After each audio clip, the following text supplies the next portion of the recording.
নিজের জন্য কি কিনেছেন বা কিনবেন? না, এবার ঈদে আমি নিজের জন্য কিছু কিনবো না, আমার ইচ্ছা আছে। মানে আমি আসলে ওইভাবে টাকাটা ম্যানেজ করতে পারতেছি না, যেজন্য আমি নিজে এবার কিনতে পারবো, কিন্তু আমার সন্তানকেই দিব শুধুমাত্র, আর আমার আব্বার জন্য একটা পাঞ্জাবি কিনবো, এতটুকু আমার ইচ্ছা এবার। বাবা দিতে পারলে খুশি হয়। নিজে কিছু কিনবেন না এবার ঈদে? কিছু না, বাবার এটাই দায়িত্ব এবং এটাই কর্তব্য, এটাই আনন্দ পাবে বেশি। ভাবছেন নিজে কিনবেন ঈদে? আমাদের ফাইন্যান্সিয়াল যদি ওরকম থাকে অবশ্যই কিনা যাবে। আপাকে 3 পিস দিবেন আর বাচ্চাকেও 3 পিস দিবেন। নিজের জন্য কি কিনবেন?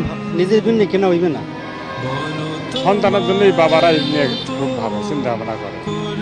নিজের জন্য কি ভাবে, এখন তো বয়স হয়ে গেছে, আর নিজের জন্য কি ভাবা আছে? পোলাপানের জন্য তো সবকিছু এখন। বাবাদের ঈদ হয় যখন বাচ্চারা ঈদে বেশি সন্তুষ্ট হয়, তখন বাবাদের ঈদ পরিপূর্ণ হয়ে যায়। বাবাদের ঈদের আলাদা কোনো আনন্দ নাই, বাচ্চাদের আনন্দে বাবাদের ঈদ। আসলে বাবাদের মধ্যে তো মূল চিন্তা হলো যে ছেলেদের, ভাইদের, বোনদের কিভাবে ঈদের খুশি করবে, সেজন্য তাদের চিন্তা ভাবনা থাকে যে ঈদের বোনাস, কাপড় চোপড় কেনাকাটা, এগুলো নিয়ে বাবাদের একটু উদ্গ্রীব থাকে।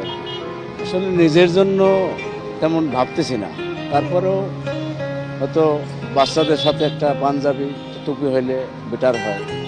এই বাবা তুমি আমার বেঁচে থাকার কারণ।